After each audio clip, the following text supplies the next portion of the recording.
Hi, I am Katie at the Fabric Squirrel, and after doing a big sort out of all my scrap fabrics last night, I am feeling inspired to do something creative with some of them. So I recently made a pair of shorts and a top using the Crafty Lasses Sea in Colour collection. So I had a few little bits from those, and I've got the rest of the collection, so I've taken a fat quarter of each of the other three, and I'm going to create an underwater scene. I'm not sure where it's going to go yet. I might gift it away. But yes, I thought you might want to join in, or at least feel inspired to do something similar with collections and scraps in your own sort of scrap collection. I'm going to add a couple of seahorses for now. I might add more later. So what I have done is I have ironed some Bondweb. I've used some Bosal, sort of Bosal interfacing. So I've done it the same size as the seahorse. And what I'll be able to do is I'll be able to peel the paper away, and there'll be a gluey bit on the back, and I'll use that to stick it down onto my blue background. So that is the seahorse. This is a piece that was left over from some shorts that I made. I'll have to show you those at the end. So I'm going to have done the same with that. I've ironed on some interfacing, and I'm going to cut out the individual fish. I've got the seaweed, so this was my top that I made. So as you can see, it's sort of a random piece that I had left over. I think that must have been from the binding that I made for the neckline, which is why it's a funny shape. So I'm going to cut out some seaweed to go on my underwater scene, and then probably my favourite one is the coral reef. So there's so much to pick out of this one. I've done some quite big bits, and I might go back and do a bit more, but I did wonder whether to do a long quarter or a fat quarter when I was doing these, but you lose some of the scene if you do the long quarter, so I would recommend a fat quarter of this.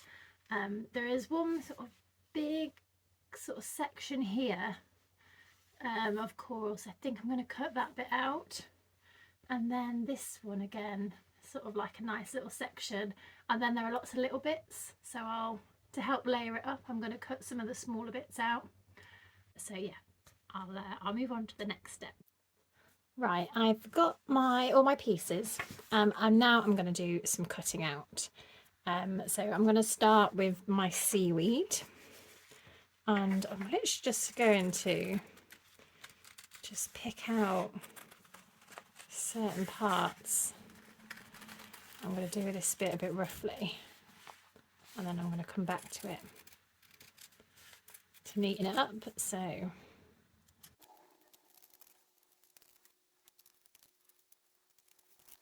I've got a bit of seaweed. I'm going to go through now. I'm going to do a few different bits of seaweed.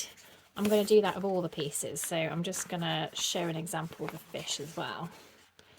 So let's go with this one here.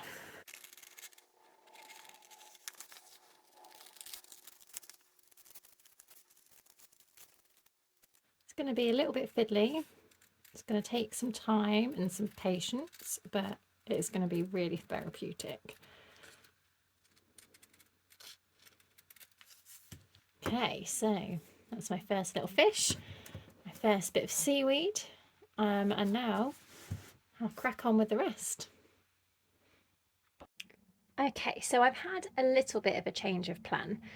I was initially going to use the shoal fabric as the background, but when I laid everything out, it just felt a bit too busy. So what I've done is I've got a really pale blue, just a plain cotton blue. This is 16.5 inches square. I've got just a scrap of wadding that I'm going to put on the back, and I'm going to start this now by just free motion quilting some wavy lines to add some texture to this. So although it'll be plain, there'll be some texture, and it will hopefully have like a sea effect, and that's going to be the first of my layers. I'm then going to build it up with different elements. So we're going to go to free motion this next. I said add free motion, but what I'm actually going to do is I'm going to use my walking foot. Because I'm only doing wavy lines, I should be able to do that reasonably easy with this foot. So let's go for it. I'm going to start in the middle, and I'm going to work my way outwards.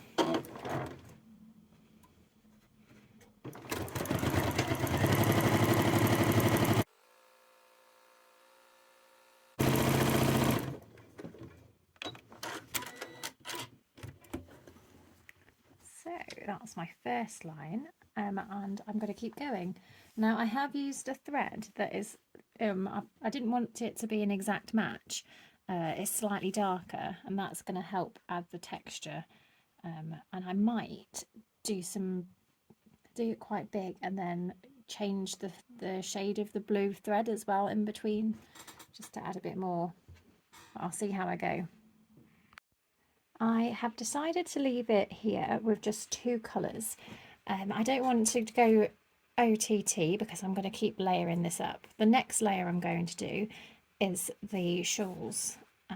So I've already taken the backing off. The paper does make it curl up, so when I was laying it out, I did find it was easier to remove the paper. So I'm going to iron these on, and then I am going to get the free motion out. I think for this, at least this one, I think needs to be swirly. And maybe I'll just go around the edge on these. I'll see how I feel.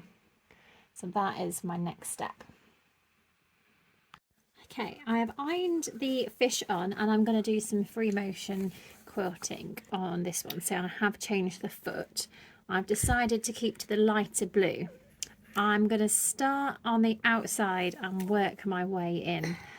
And I have put my quilting gloves on for this one. So let's go.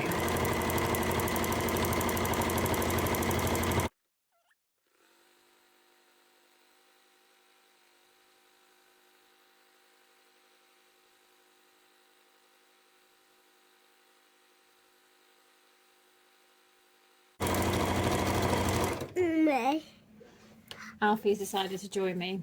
That's what that little squeak was. So this, let's have a look. I didn't want it to be perfect because, well, that's water, isn't it? It's that bad. Do you like the fish? It's really bad. Yeah, do you like the sewing? Yes. That was that. Right, so I'm really pleased with that. I am now going to do these ones. These ones I'm just literally going to sew around the outside. So I will crack on with that next. What I'm going to do now is I'm going to sew each layer up. So what I've done is I mean, it looks different every single time I've done it, but I've laid it out how I think I'd like it to look. I've got this as a picture to refer back to, and I'm going to take off the top layers and leave the bottom layers, and then I'm going to iron those on, and then I'm going to just keep building it up.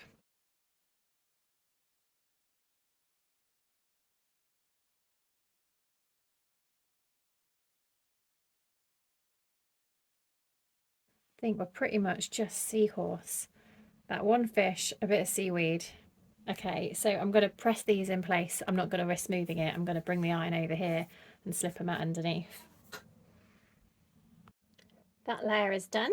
I'll just bring it a bit closer to show you. I've changed the threads each time. So I've done that in purple, and I've done the seaweed in green. I've just added a bit more, like followed some of the lines on the seaweed to add a bit of texture. So I've now ironed on these two, sort of the main coral reef bits. And I think with this one, because the background is white, I'm really torn, but I think I might use a white thread on these. So I'm going to go ahead and I'm just going to stitch on those. Maybe I'll change it, to be honest. I'll do maybe white around the edge to make sure it's all properly stuck down, but I might go and add some detail in some of the other colours just to make it pop. I'm getting there. I have done most of the layers now. I've done some detail of quilting while I've been going, like adding some detail to the seaweed and the little circly bits. It's easier just to do it when you've got the same colour on. So I'm going to go back and add some more detail, I think, to these bigger ones once everything else is in. I've got a couple more to go. So I've got that, which is going to be the final sort of seaweed layer, and then I've got all my fish to add. So I need to go in and work out where these are going to go. Just try and mix up the colours. They're all completely different anyway. That one's slightly similar, so I won't keep those two close together. It isn't until you do something like this that you can really appreciate the effort that's gone in to actually making the drawing the fabric. So there we go, a little puffer fish. Maybe he could go down there. I think that looks about right. I space that one out a little bit more. Okay, so I'm gonna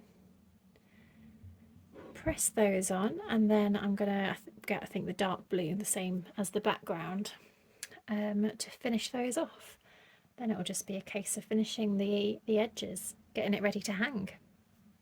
I have just finished doing the top, which I'll show you now, and I want to talk to you a bit now about how I'm going to finish off and do the back. So I'm really pleased with it. I'll do some close-ups so you can sort of see the detail, but it's going to be like a little fish tank in the playroom, I think. For the back, what I've done is I've cut a piece out that's half an inch taller than the finished piece, and then I have sewn it back together, left a gap. So this is going to be the place that I turn it out, and I'm just gonna like bag it out through that hole.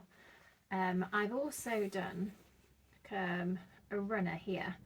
So this is a 3 inch wide piece folded in half, and sewn together and then pressed, and I have sewn down the 2 long edges. So you can see I've just made it an inch smaller each side so that it doesn't catch when I sew it together. I'll be able to put a rod through there, and then that'll be how I hang the finished wall hanging. So now I am going to pin the right sides together and go all the way around the edge, and then I'll be finished, and I'll show you the finished piece. So here I have sewn the right sides together all the way around the edge. I've clipped the corners, and I'm just gonna turn it out, bag it out, you might hear the phrase, through this hole here. I've done it on the back so that you don't end up getting a bit around the edge that's more visible.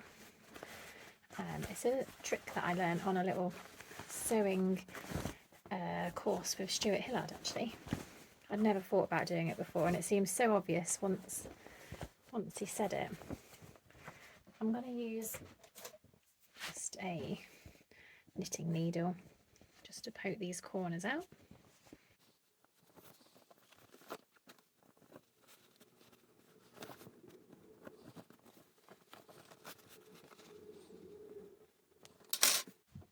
Okay, so I will give this a good press, and then I'll hand stitch this bit at the back, and then I'll probably just do really close to the edge, just a stitch just to keep it all in place, and then I'm done. I'll show you how I slip stitch. So I'm going to start near the edge. I have back stitched at the start and end here so that the threads that I have used my sewing machine on don't come undone. I'm going to just do a double knot at the beginning, and I'll make sure I tuck the tail in as I go. So I don't think there's a right or wrong way of doing this, whatever's neatest, whatever works for you. But how I would do it is put my needle in, go in by just a little bit along where that crease is, and then on the opposite side do the same.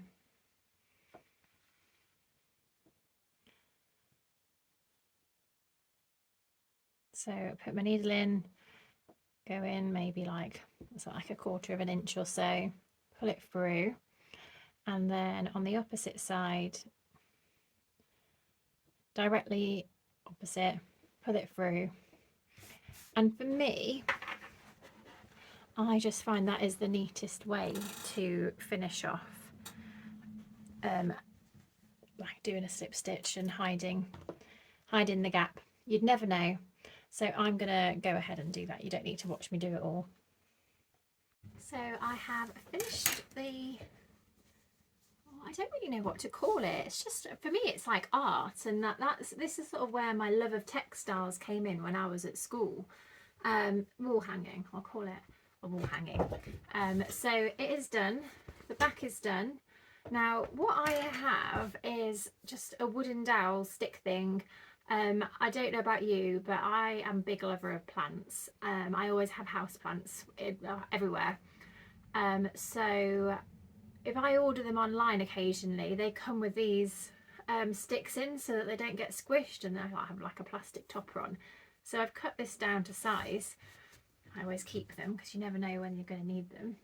So they just stick out, and then I'm going to tie, can't show you this bit, but what I'll be doing is just tying some ribbon.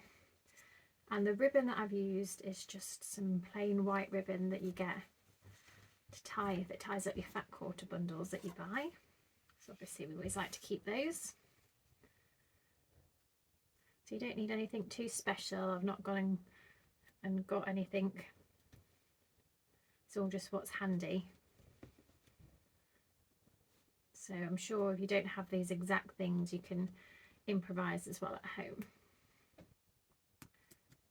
Right, so just tied a simple knot on those. You can make this obviously as big or small as you want to. So yeah, that is how I'm going to hang it. I've got picture rails around our house, so this is about the right size, and I'll just use a picture rail hook to hang it. Or if you had a nail, I'll actually show you a different way you can do the back if you prefer. If you prefer to use like a nail and not see the ribbon like I've done on this one, this is just a sort of similar wall hanging that I've done before with some cake fabric. I was just playing around with my free motion. But the back I have done just added, well, they were squares folded in half, so visuals just added to the corners, and then I did the similar thing with the stick, and then it just slots in underneath, and then I use picture rail hook still to hang it. But if you did have like a nail in the wall, then you can do that, and then it's all hidden. So there's two options there, backing wall hanging similar to this. Now I need to go find a hook for it. I hope you've enjoyed watching and that you felt inspired. And if you have and you want to give it a go, or you just love the fabric, then I'd love to hear from you. Head over to my website. All the fabrics are on there as well. They're by the Crafty Lass. She's really talented, so give her a follow on Instagram and things as well. And yes, thank you for watching.